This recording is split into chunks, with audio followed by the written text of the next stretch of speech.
Welcome to বিজ্ঞান gallery.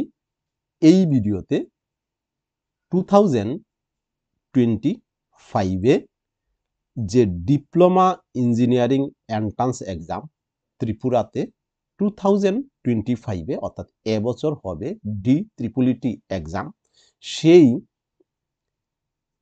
এক্সামে তোমাদের কোয়ালিফিকেশন কতটুকু লাগবে, অর্থাৎ তোমরা কি পাস হলে সেই এক্সাম দিতে পারবে, কবে থেকে অ্যাপ্লিকেশন করা যাবে এবং কবে এক্সাম হবে, এই এক্সামের জন্য তোমাদের কি ফি লাগবে, যদি লাগে তাহলে কত লাগবে, এই এক্সামের জন্য তোমাদের যে এক্সাম হবে কোন কোন সাবজেক্টের উপরে এই পরীক্ষাটা বা এক্সামটা হবে, কোন কোন জায়গাতে তোমরা এই এক্সামটা দিতে পারবে, অর্থাৎ এক্সামের ভেন্যু কোন জায়গাতে হবে, কত নম্বরের উপরে এই এক্সামটা হবে এবং তোমরা যে এক্সাম দেওয়ার পর কোন কোন ইনস্টিটিউটে কোন কোন ব্রাঞ্চ আছে, অর্থাৎ কোন কোন বিষয় নিয়ে বা কোন কোন স্ট্রিম নিয়ে কোন কোন ইনস্টিটিউটে তোমরা ভর্তি হতে পারবে, যাবতীয় তথ্য এবং টোটাল কত নম্বরের মধ্যে পরীক্ষা হবে, প্রত্যেকটা প্রশ্নের মধ্যে নম্বর কত থাকবে, নেগেটিভ মার্ক আছে কি নেই, যাবতীয় বিষয় আমি এই ভিডিওতে তুলে ধরেছি। আশা করি পুরোটা ভিডিও যদি দেখো অবশ্যই তোমাদের উপকার হবেই হবে। আর ভিডিওটা ভালো লাগলে তোমরা সবাইকে শেয়ার করে দিও। দেখো, এই হচ্ছে central selection committee 2025 higher education department গভটপ ত্রিপুরা। এটা 10th ফেব্রুয়ারি 2025-এ নোটিফিকেশনটা বেরিয়েছে।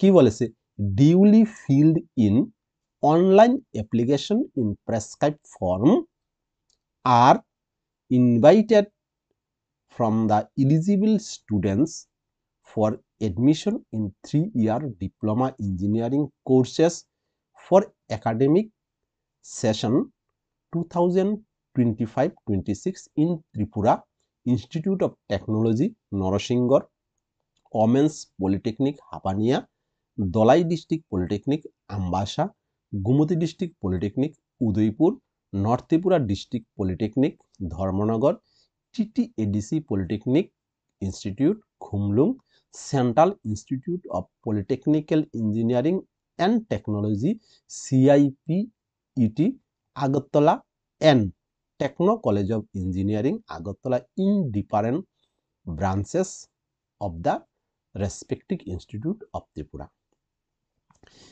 এই যে নোটিফিকেশনটা দিয়েছে, যারা ইঞ্জিনিয়ারিংতে তোমরা পড়বা, এই যে ইনস্টিটিউটটি আমি নাম বললাম, এই ইনস্টিটিউটটিতে তোমরা ভর্তি হতে পারবে।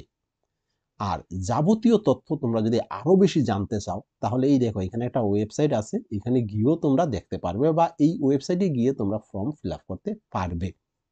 The method of selection student will be through entrance as per norms diploma engineering entrance exam Tripura 2025 DEET 2025। এবার এক্সাম যে তোমরা দেবে, এই এক্সামটা কিভাবে হবে, আমি কবে হবে, আমি যাবতীয় তথ্য দেখাচ্ছি। দেখো, এখানে বলছে the process of application and schedule of diploma engineering entrance of Tripura.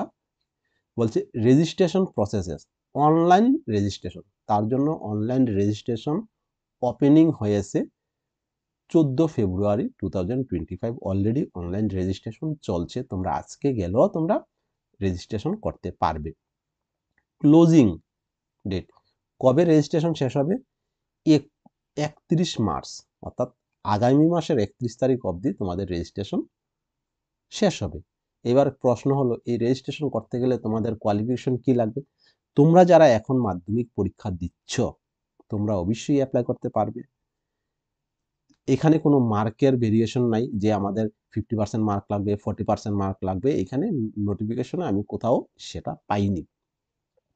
যারা এন্ট্রান্সে পাস করবে তারাই পরবর্তী সময়ে এই ডিপ্লোমা ইঞ্জিনিয়ারিংয়ে পড়তে পারবে। তবে ডিপ্লোমা ইঞ্জিনিয়ারিং কবে পরীক্ষা হবে আমি বলছি।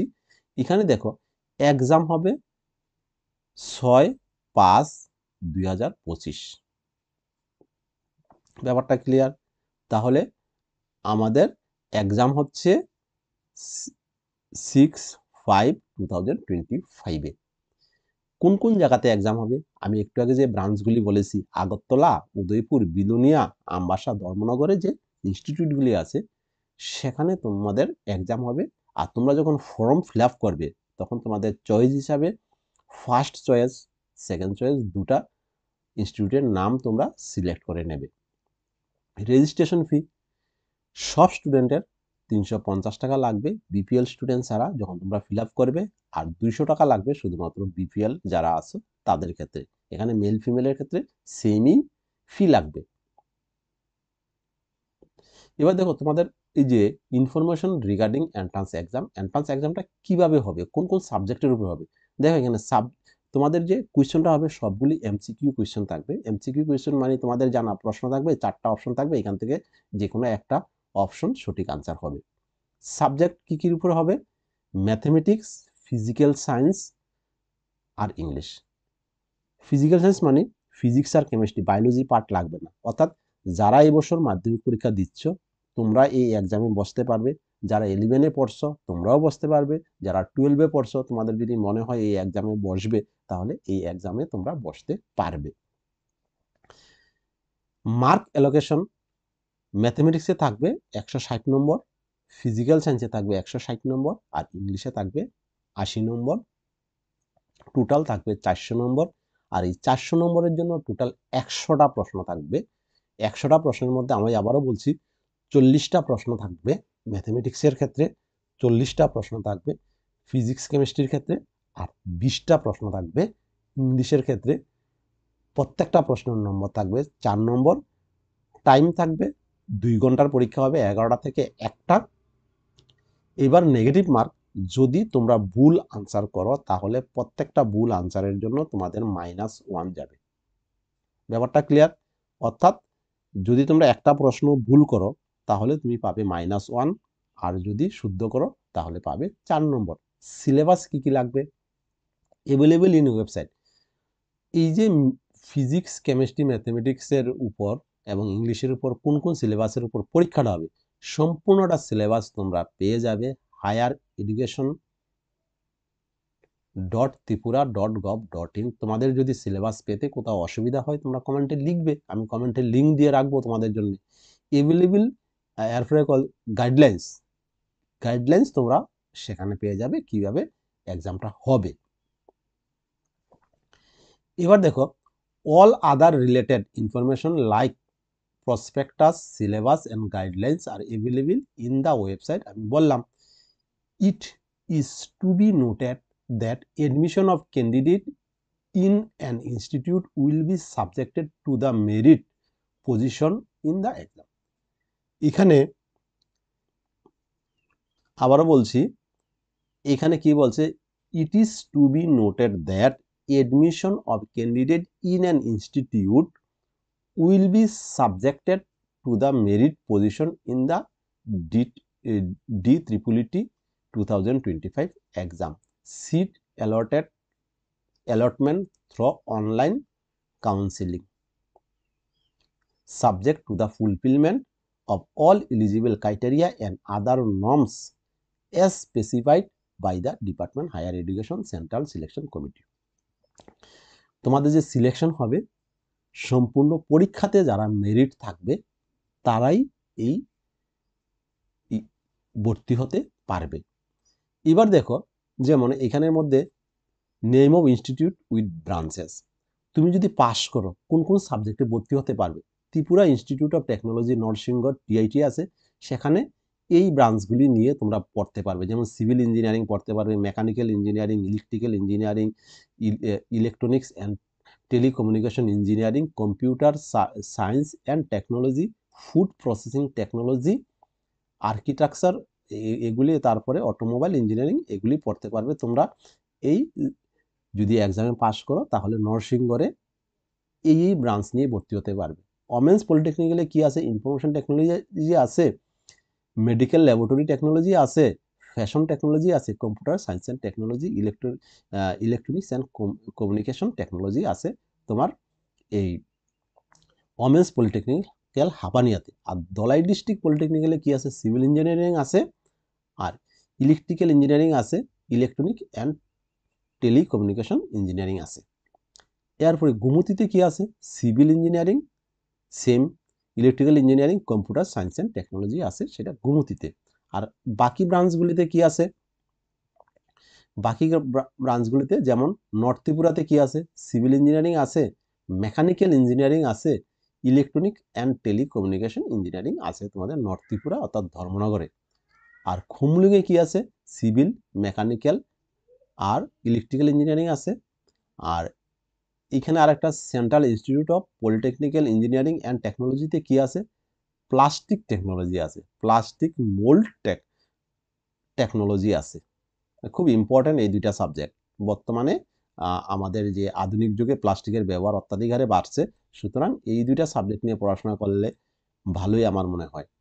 টেকনো কলেজ অফ ইঞ্জিনিয়ারিং আগরতলাতে কি আছে, মেকানিক্যাল ইঞ্জিনিয়ারিং আছে, ইলেকট্রিক্যাল ইঞ্জিনিয়ারিং আছে, সিভিল ইঞ্জিনিয়ারিং আছে, আর ইলেকট্রনিক অ্যান্ড কমিউনিকেশন ইঞ্জিনিয়ারিং আছে, artificial intelligence and mechanic learning আছে, cloud computing and big data, computer science and engineering আছে। গভর্নমেন্ট অফ ইন্ডিয়াতে সিট আছে, উইল বি ইনফর্ম লেটার, মানে গভর্নমেন্ট অফ ইন্ডিয়ার ক্ষেত্রে কতটা সিট আছে, কি আছে, এটা পরবর্তী সময়ে তোমাদের জানানো হবে।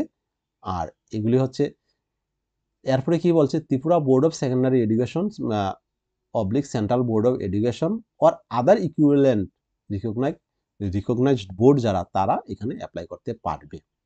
এখানে দিয়েছে a candidate must have pass 10th pass করতে হবে। আমি আবার বলেছি there is no will maximum age limit, কোনো এজ লিমিট নাই। Candidate has to produce character certificate, অর্থাৎ তোমাদের হেডমাস্টার থেকে বা তোমার যে ইনস্টিটিউট থাকবে সেখান থেকে ক্যারেক্টার সার্টিফিকেট মাস্ট লাগবে। তাহলে এই হলো তোমাদের এই যে ডাটা আছে, সেই ডাটা তোমরা যদি পড়ো তাতে কি হবে। এরপরে আরেকটা জিনিস, during online application candidate has to upload recent photograph, front page of BPL ration card লাগবে, signature, caste certificate, PWD certificate and ESM certificate, এগুলি লাগবে, মাস্ট লাগবে তোমরা যখন ফিল আপ করবে। BPL candidate seeking relaxation of fees have to provide their unique ration card number during online application processes and have to upload front page of BPL ration card where card number, name of member and other details available. After verification, it is found that the ration card is not for BPL. In case candidate have to pay extra amount. মনে করো তুমি BPL নিয়ে apply করার পরে তারা যখন verification করলো, দেখা গেল অনলাইনে তোমার বিপিএল লিস্টে তোমার নাম নেই। যদি না থাকে, পরবর্তী সময়ে তোমাকে জেনারেল হিসাবে যত টাকা লাগে সবটা টাকা দিতে হবে। আশা করি তোমরা বুঝতে পেরেছো। এবার ভিডিওটাকে লাইক দিয়ে তোমরা শেয়ার করো।